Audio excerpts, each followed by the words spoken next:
El Ministerio Apostólico de Enseñanza y Predicación Rema Internacional presenta hoy al Reverendo Fernando García Sotomayor con la proclamación de las buenas nuevas de Dios para tu vida. El mensaje de ayer, el mensaje de hoy y el mensaje para la eternidad a los que tienen hambre y sed de la palabra de Dios. Un querigma de Dios para el que oiga, el que tiene oídos para oír.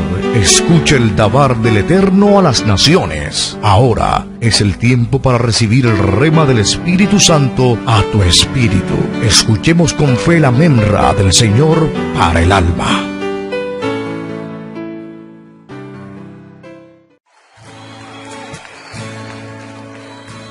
El Ministerio de Enseñanza y Predicación Rema Internacional presenta hoy al Reverendo Fernando García Sotomayor con la proclamación de las buenas nuevas de Dios para tu vida. El mensaje de ayer, el mensaje de hoy y el mensaje para la eternidad a los que tienen hambre y sed de la palabra de Dios. Un querigma de Dios para que oiga el que tiene oídos para oír. Escuche el dabar del Eterno a las naciones. Ahora es el tiempo para recibir el rema del Espíritu Santo a tu espíritu. Escuchemos el mensaje. Conquista las promesas. Dice la palabra de Dios en la carta a los Hebreos, el capítulo 6 y el versículo número 12. Leo la palabra de Dios en el nombre del Padre y del Hijo y del Espíritu Santo. Hebreos capítulo 6 y el versículo número 12. A fin de que no os hagáis perezosos, sino imitadores de aquellos que por la fe y la paciencia heredan las promesas. Dios añada bendiciones a nuestras vidas, a cada oyente, por medio de esta palabra. El título de esta disertación: Conquista las promesas. Conquista las promesas. Dios nos ha llamado a eso, a conquistar sus promesas. La Biblia contiene unas 8,000 promesas divinas, las cuales están a disposición de sus hijos. Pero es necesario entender que cada promesa está condicionada. Cada promesa es una especie de pacto. Y en la Biblia los pactos están sujetos a claras condiciones. Repito eso, cada promesa es una especie de pacto. Y los pactos en la Biblia están sujetos a claras condiciones. Cuando las condiciones no se cumplen, los pactos se rompen. Cuando el Señor dio las leyes a Moisés en el monte Sinaí, en unas tablas de piedra, las Escrituras nos dicen que después de 40 días de estar Moisés en la presencia del Señor, 40 días de ayuno, de oración, allí en la intimidad con Dios en el monte, Moisés desciende y encuentra al pueblo entregado a la idolatría, adorando a un becerro. Los 10 mandatos que estaban allí en esas tablas, Moisés los tomó y los quebró, indicando con esto que el pecado de Israel, el pecado del pueblo hebreo, había roto el pacto.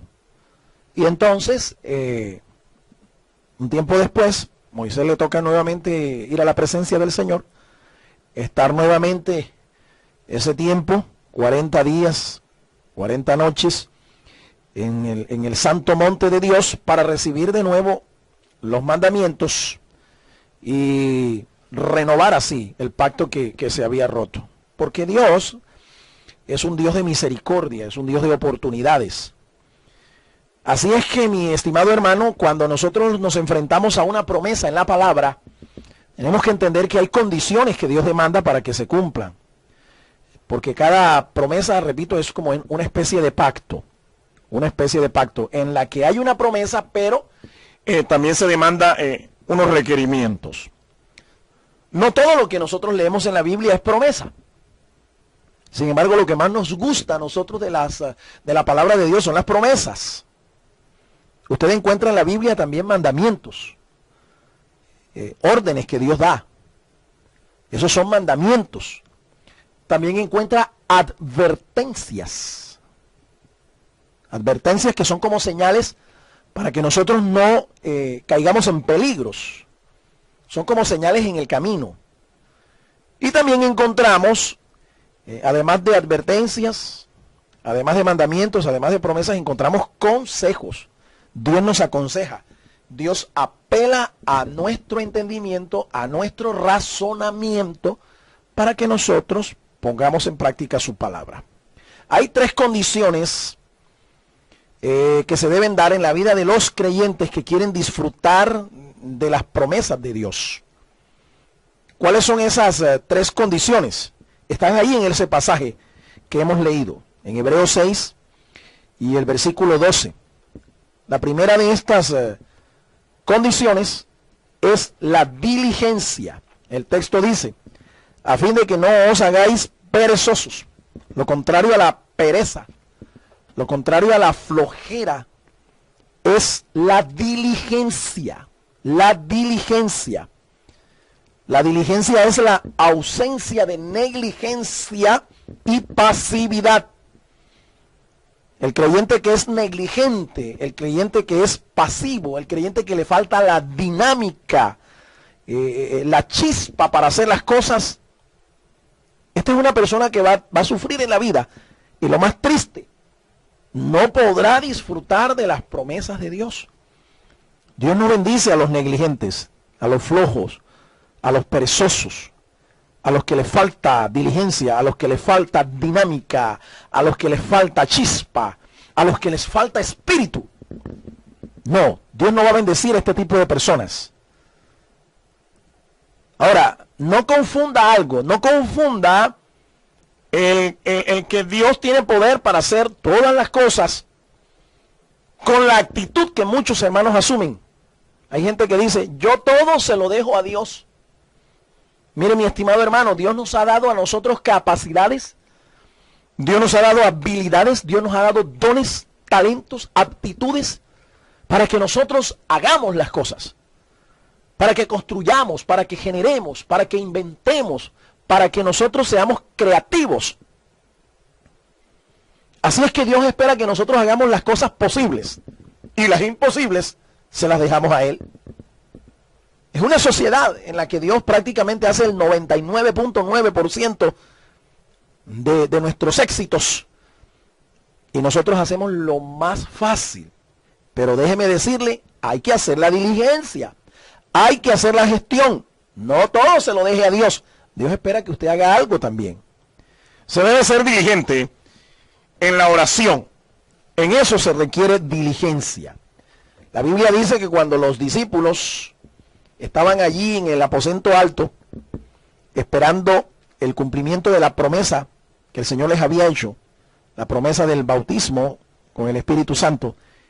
Hechos 1:14 dice, todos estos perseveraban unánimes en oración y ruego, con las mujeres, y con María, la madre de Jesús, y con sus hermanos. Fíjense, el texto dice, todos estos, ¿quiénes? Todos los discípulos.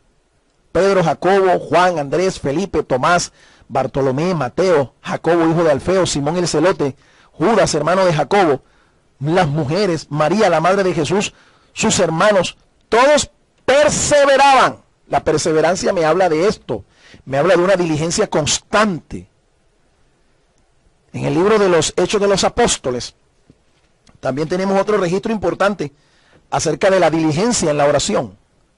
En el capítulo 12, y el versículo número 5, dice la palabra de Dios, así que Pedro estaba custodiado en la cárcel, pero la iglesia hacía sin cesar oración a Dios por él. Esa expresión, sin cesar, la iglesia oraba. Por eso era que Pedro se daba el lujo de quedarse dormido en una cárcel, tranquilamente. Y dice la escritura que de pronto se le presentó un ángel del Señor, y una luz resplandeció en la cárcel, y tocando a Pedro en el costado le despertó diciendo, levántate pronto. Y las cadenas se le cayeron de las manos. Luego el ángel le dice, cíñete y átate las sandalias. Y lo hizo así, y le dijo, envuélvete en tu manto y sígueme. Y saliendo le seguía. Óigame, eso me habla a mí de diligencia. El ángel pudo haberlo transportado de ese lugar de la cárcel afuera de la cárcel, pero no, el ángel le dijo, tiene que hacer esto, esto, esto y esto. Y Pedro diligentemente lo hizo. Porque repito, hermano, se requiere diligencia para ver las promesas de Dios en nuestra vida cumplidas. En Primera Tesalonicenses, el apóstol Pablo escribe a la iglesia de Tesalónica y la exhorta a orar sin cesar. Orar sin cesar significa tener la suficiente comunión con Dios en todo momento, en toda circunstancia, en todo lugar, en medio de la adversidad, en medio del rechazo, en medio de la opresión, en medio de la tristeza, del gozo, en medio de cualquier circunstancia, usted debe mantener una actitud diligente para orar. Se debe también ser diligente en el estudio de la palabra de Dios. Diligente en el estudio de la palabra. Esta es la prioridad fundamental de aquellos que son llamados al ministerio. La palabra y la oración. Se debe ser diligente en esto, para no caer en el error de ser ignorantes de las Escrituras. En el Evangelio de Marcos, en el capítulo 12, y en el versículo 24, nosotros tenemos la respuesta de Jesús a una serie de preguntas que le habían hecho el grupo de los saduceos con respecto a la resurrección. El caso fue así. Los saduceos vinieron a él. Estos saduceos no creían en la resurrección y le hacen una pregunta. Ellos le plantean el caso de un hombre que murió y que por la ley mosaica, la viuda tenía que tomar un hermano del difunto y levantarle descendencia a su hermano. Ellos le plantean un caso complicadísimo. 7 hermanos, dicen, la tomaron por esposa y cada uno de ellos fue muriendo sin dejar descendencia. Cada uno de ellos la tomó como esposa. Y después de todo dice la escritura que ellos dijeron, y la mujer se murió. Y le hacen la pregunta al Señor, en la resurrección, pues, cuando resuciten, tengan en cuenta que ellos no creían en la resurrección. Le preguntan al Señor, ¿de cuál de ellos será mujer? Ya que los 7 la tuvieron por mujer. Una pregunta difícil. No se la habían hecho a ningún rabino hasta ese momento. Y se la hacen a Jesús. Pero Jesús responde y les dice, ustedes ignoran las Escrituras, ustedes se equivocan porque ignoran las Escrituras y el poder de Dios. Y el Señor explica, cuando resuciten de los muertos, algo que ustedes no creen, ni se casarán, ni se darán en casamiento, sino que serán como los ángeles que están en los cielos. ¿Sabe usted por qué mucha gente se equivoca con respecto al ministerio, se equivoca con respecto a las promesas de Dios, al llamado, se equivoca con respecto al servicio en la obra de Dios? Porque no es diligente en el estudio de la palabra de Dios. No son diligentes, no están dispuestos a pagar el precio de ser enseñados por un maestro lleno del Espíritu Santo de Dios, con la vocación y el llamado de parte de Dios. Y el ministerio del maestro es tan importante en la iglesia, para la edificación de la iglesia, como lo es el pastor, el apóstol, el evangelista, el profeta. Son 5 ministerios, acuérdense, no hay un ministerio estrella. Todos son importantes y todos aportan a la edificación del reino. Todos aportan a la edificación de la iglesia. Y cuando nosotros realmente estamos dispuestos a pagar el precio de ser enseñados, cuando estamos dispuestos a ser diligentes en el estudio de la palabra, créame, mi amado hermano, que vamos a conquistar las promesas de Dios. Cuando mostramos esa diligencia, Jesús dijo, escudriñad las Escrituras, porque las Escrituras son las que dan testimonio de Él. Las Escrituras son las que conducen a la vida eterna. De modo que no es una opción, es un mandamiento del Señor. Escudriñad las Escrituras. La persona que no es diligente en el estudio de la palabra no conoce las promesas, no conoce su futuro, no conoce la provisión de Dios. Y siempre va a andar alcanzado, siempre va a andar derrotado, siempre va a andar desorientado, porque no es diligente en el estudio de la palabra de Dios. Se debe ser diligente también en las labores cotidianas, las labores que Dios te ha puesto a hacer en tu vida cotidiana. De pronto tú no seas un ministro del Señor, no tengas un llamado al ministerio, pero Dios te ha dado la responsabilidad de guiar un hogar, o de trabajar en una empresa, o de dirigir una institución, ser el gerente, ser el director, el coordinador, una persona que está en eminencia, que está en un lugar de influencia. Usted debe ser diligente en lo que hace. En Romanos, el apóstol Pablo escribe, en el capítulo 12 y el versículo número 11. Pablo, inspirado de Dios, dice: en lo que requiere diligencia, no perezosos, fervientes en espíritu, ministrando al Señor. Mire, cualquier cosa que usted haga, ya sea en el trabajo, en el ministerio, en el estudio, en el hogar, debe hacerlo como para el Señor y no para los hombres. Por eso se requiere diligencia en lo que usted hace.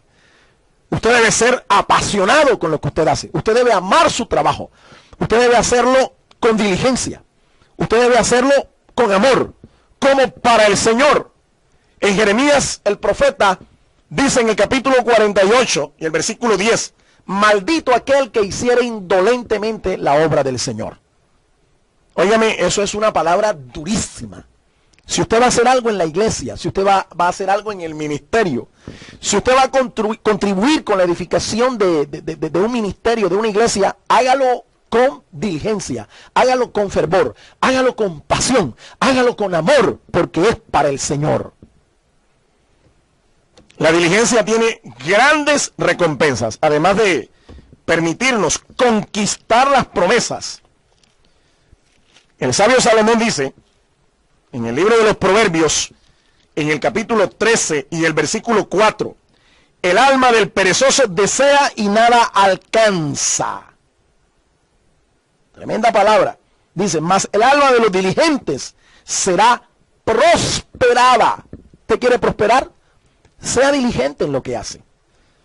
Sea diligente en lo que hace, porque la ausencia de diligencia no va a conducirlo a la victoria, no va a conducirlo a conquistar las promesas de Dios. La segunda condición que se requiere, según la palabra que hemos leído en Hebreos 6:12, además de la diligencia, dice el texto,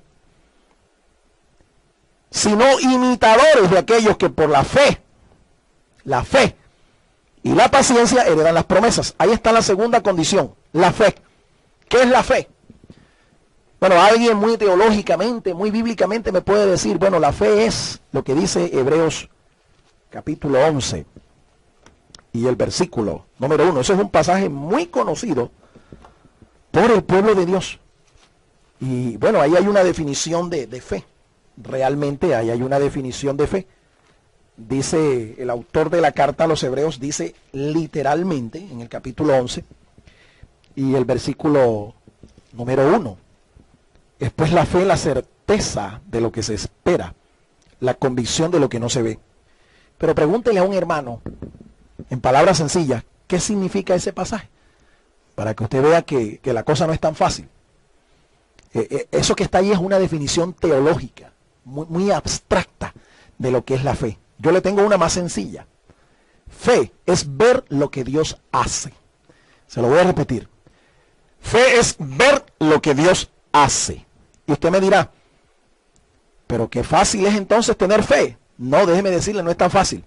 La fe no es de todos. Porque no todos pueden ver las obras de Dios. No todos tienen ojos para ver las obras de Dios.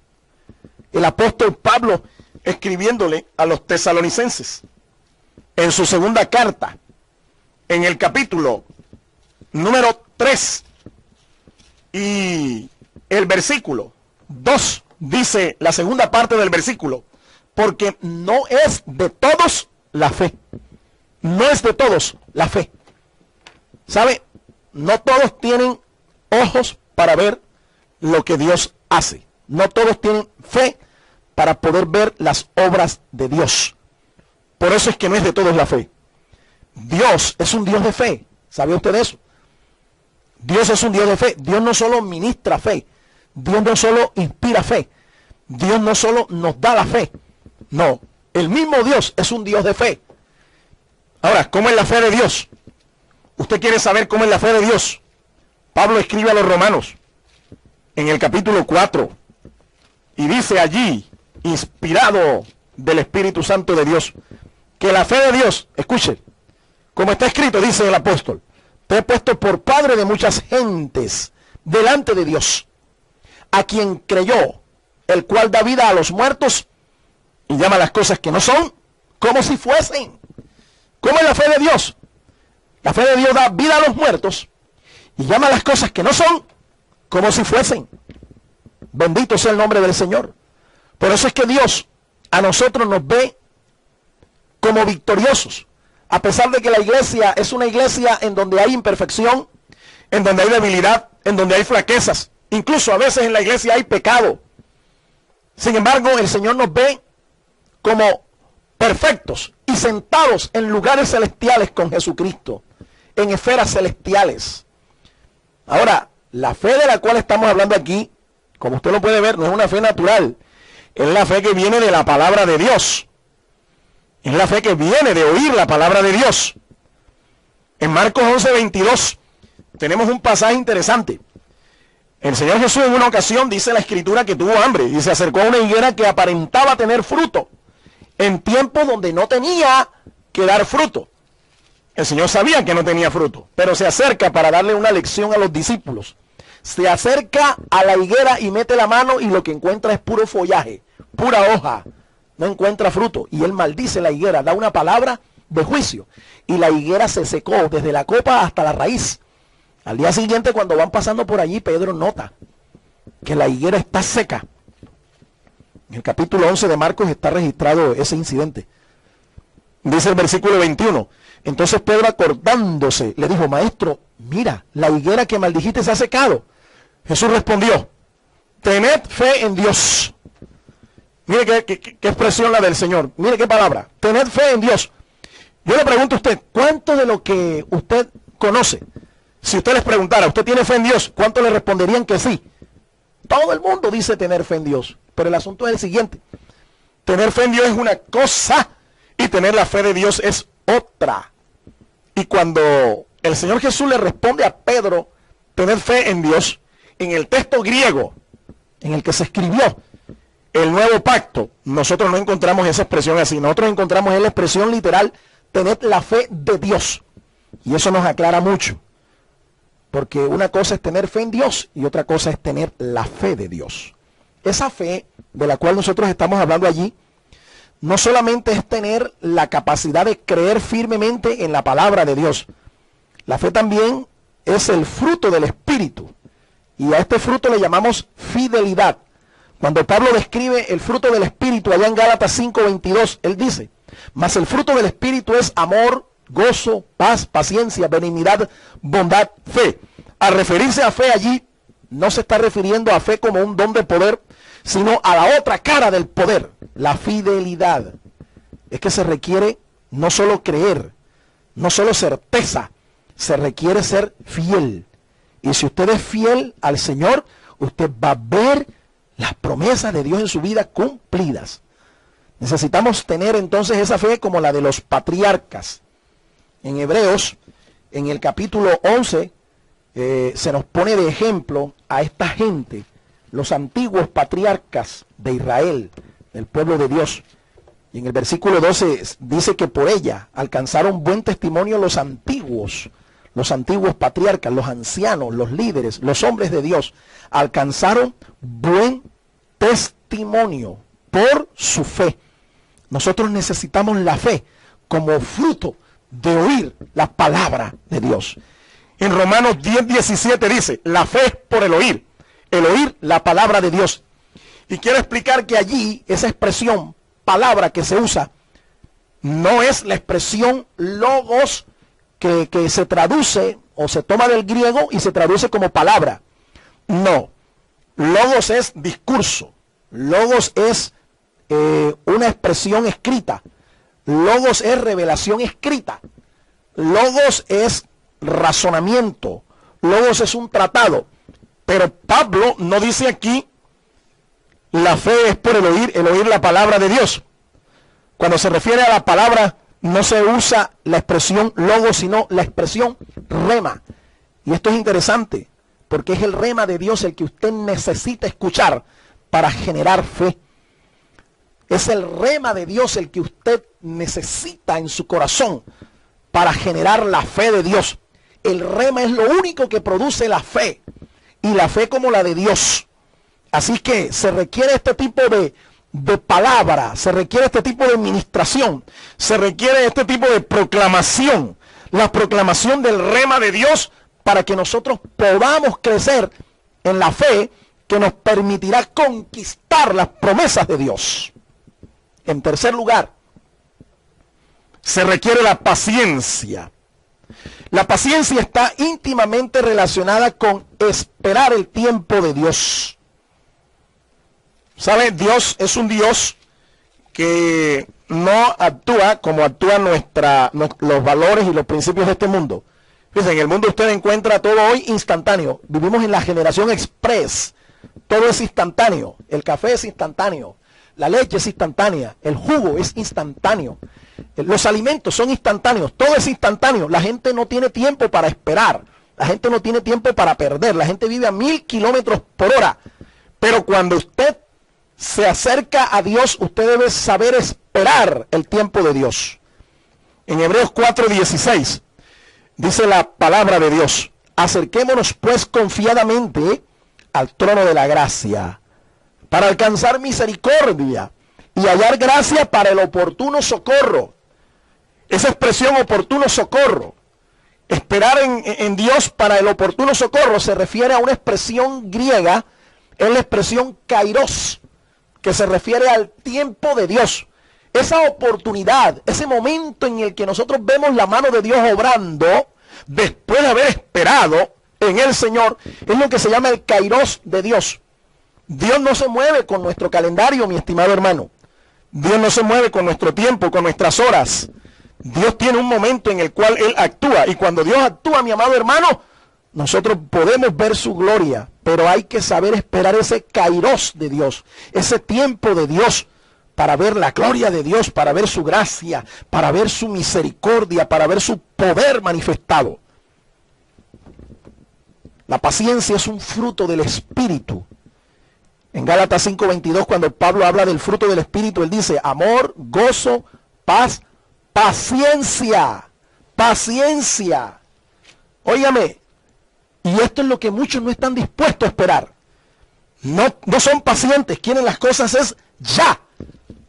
Y en la Biblia hay ejemplos de gente que Dios le hizo promesas específicas y tuvieron que esperar el tiempo de Dios. Cuando Dios le prometió a Abraham que le iba a dar un hijo, escúcheme, Abraham tuvo que esperar un tiempo. No el tiempo que él creía que tenía que esperar, no el tiempo que Sara creía que tenía que esperar. Es el tiempo de Dios. Tuvo que esperar 14 años para ver el cumplimiento de su promesa. Escúcheme, 14 años. Y a veces nosotros no tenemos ni un mes de estar clamando a Dios por una respuesta. Y como no vemos la respuesta, nos desesperamos, nos angustiamos, nos desanimamos. La Biblia dice: porque os es necesaria la paciencia, para que habiendo hecho la voluntad de Dios, obtengáis la promesa. Hebreos capítulo 10 y el versículo 36. Escuche, es necesaria la paciencia, para que habiendo hecho la voluntad de Dios, obtengáis la promesa. Y esto es un fruto del Espíritu. Dios quiere enseñarnos en esto, mi amado hermano, porque usted no es como los del mundo. Nosotros estamos llamados a crecer en el carácter del Señor, crecer a la imagen de Jesucristo. Y Jesucristo fue paciente. El vocablo griego que se usa es el vocablo huponome. Ese es el vocablo que se usa del griego para traducir paciencia. Huponome. Y no se refiere a una resignada aceptación de las cosas. No es resignación. No es fatalismo. No se trata de nada de estas cosas. Es una actitud de triunfo, una actitud de victoria sobre la prueba. Es una actitud de coraje, de braveza, de carácter ante la presión. Es una actitud de saber que aunque estamos presionados, aunque estamos oprimidos, tendremos el consuelo de Dios, tendremos la victoria de Dios. Cuando Pablo habla de esta expresión, huponome, el apóstol en las epístolas que escribe, tiene la visión de un hombre que está bajo una roca. Está caminando bajo el peso de una roca, pero está caminando hacia adelante, no se da por vencido. ¿Me estás escuchando? Es la figura de alguien que tiene una presión encima, un peso encima, pero no se detiene, no se resigna, no se da por vencido, no adopta una actitud fatalista, no, más bien es una actitud de triunfo, una actitud de victoria, una actitud de coraje, una actitud de braveza que lo lleva hacia adelante. Eso es paciencia. Así que algunos creen que la paciencia es resignación. No, no es eso. Dios tiene poder para actuar, para cambiar las cosas, para cambiar el entorno. La Biblia nos dice que hay que tener esa paciencia como la de los patriarcas. En Santiago, en el capítulo 5, la carta de Santiago, el hermano del Señor, dice en el versículo número 11, dice así la Escritura: he aquí tenemos por bienaventurados a los que sufren. Habéis oído de la paciencia de Job y habéis visto el fin del Señor, que el Señor es muy misericordioso y compasivo. Oiga, hay que tener esa paciencia para saber esperar, como esperó Job, como fue afligido Job, y después recibió la bienaventuranza, una bendición al doble de lo que tenía al principio, porque el Señor también mostró ese tipo de paciencia y de misericordia y de compasión en medio de un mundo hostil que le rechazaba. La paciencia requiere perseverancia y amor. ¿Sabe? Una iglesia que trabaja y que sabe esperar en el Señor, un ministro de Dios que trabaja y sabe esperar en el Señor, debe perseverar en el amor y debe perseverar en ese fruto, en esa virtud del Espíritu, porque como pierda de vista esta actitud, como deje de manifestar esta actitud, le puede pasar lo que le pasó a la iglesia de Éfeso. En el capítulo 2 del libro de Apocalipsis, los versículos 2 al 4, tenemos el cuadro de una iglesia que el Señor conocía perfectamente y le dice estas cosas. Escuche con atención. Apocalipsis 2, versículos 2 al 4. Yo conozco tus obras y tu arduo trabajo y paciencia. Fíjate, era una iglesia de obras, de trabajo y de paciencia, y que no puede soportar a los malos, y has probado a los que dicen ser apóstoles y no lo son, y los has hallado mentirosos. Además de ser una iglesia que trabajaba duramente, una iglesia que tenía buenas obras, una iglesia que era paciente, era una iglesia que tenía sana doctrina, tenía discernimiento y tenía la capacidad de discernir quiénes eran ministros, quiénes eran falsos apóstoles del Señor y quiénes no lo eran. Esta gente había sufrido, dice el versículo 3, y había tenido paciencia, y había trabajado arduamente por amor de mi nombre, y no había desmayado, pero el Señor la condena, porque, dice el Señor, has dejado tu primer amor. Has dejado tu primer amor. Por eso, mi estimado hermano, la paciencia requiere perseverancia y amor. Hay que ser pacientes en lo que estamos haciendo. Si tú estás trabajando en un ministerio y no estás viendo el resultado de tu trabajo, ten paciencia y espera que la victoria pronto llegará a tus manos. Las promesas de Dios se cumplirán. Quiero concluir en esta hora. Todas las promesas de Dios son fieles y son eternas. Escuche con atención eso. Todas las promesas de Dios son fieles y son eternas. Dice el apóstol Pablo, escribiéndole a los Corintios, su segunda carta, el capítulo 1 y el versículo 20. Porque todas las promesas de Dios son en Él, sí, y en Él, amén, por medio de nosotros, para la gloria de Dios. Voy a repetir ese pasaje porque ese pasaje se lee a veces muy mal en nuestras iglesias, en nuestros púlpitos. Porque todas las promesas de Dios son en Él, sí, y en Él, amén, por medio de nosotros, para la gloria de Dios. Pregunto a los que me escuchan, ¿quién es Él? ¿Quién es Él? La persona que se menciona aquí en este pasaje. ¿Quién es Él? En el texto se dice que todas las promesas de Dios son en Él, son sí, y en Él son amén. ¿Quién es Él? Evidentemente que cuando usted mira el contexto del pasaje, se refiere a nuestro Señor Jesucristo, el Hijo de Dios. En el versículo 19 comienza diciendo el texto, porque el Hijo de Dios, Jesucristo. Así que Él es el personaje que que se revela aquí en este pasaje con el pronombre él, un pronombre personal, no un artículo, sino un pronombre personal. Él es, dice la Escritura, la persona a la cual todas las promesas de Dios son sí. Quiero decirle algo, mire, todas las promesas de Dios realmente son hechas a Jesucristo. Y por eso en Él todas las promesas son sí, porque el Padre se las hizo a su Hijo. Y quiero decirle también que el amén de Dios se llama Jesucristo.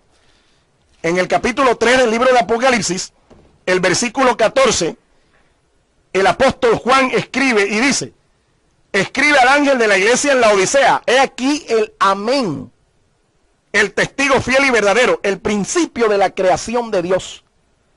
¿Quién es Él? Jesucristo. A Él le son hechas todas las promesas.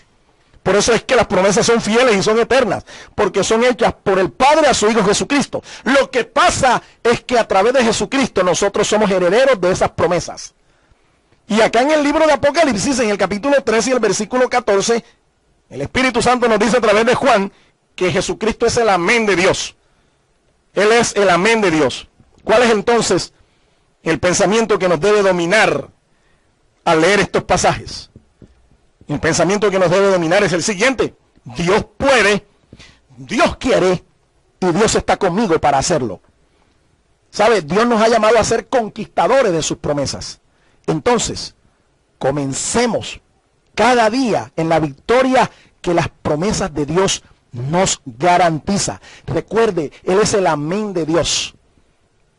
¿Usted sabe lo que significa la expresión amén? Muchos me responderán, así sea. Pues no. Amén es un acróstico judío. Un acróstico es una oración que se forma con las iniciales de una serie de palabras. Eso es un acróstico. Una composición que se forma con las letras iniciales de un grupo de palabras. Así que la expresión amén tiene estas palabras: A-N-E-N. Amén. ¿Y qué significa?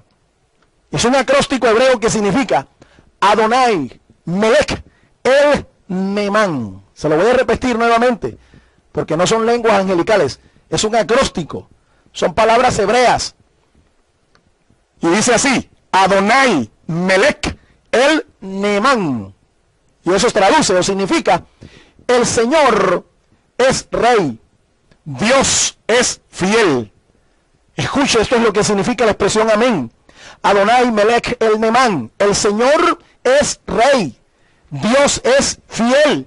Por eso es que las promesas de Dios son fieles y son eternas. Son hechas al Rey de Reyes y Señor de los Señores, al que es fiel y verdadero, al que es el principio de la creación de Dios, al que es el Dios de la fe, al que es el Dios de las promesas. Te animo, mi estimado hermano, a que con diligencia, con fe y con paciencia conquistes las promesas de Dios, para que puedas andar entonces, como dice la Escritura, de gloria en gloria, de triunfo en triunfo y de victoria en victoria en el nombre de Jesús. La pregunta es: ¿por qué muchos, a pesar de que hay tantas promesas en la Biblia, por qué no viven como conquistadores, sino más bien como esclavos? Más bien entonces, la respuesta la encontrará al meditar en este mensaje. ¿Qué tan diligente es usted? ¿Qué tanta fe realmente tiene usted? ¿Y qué tanta paciencia tiene?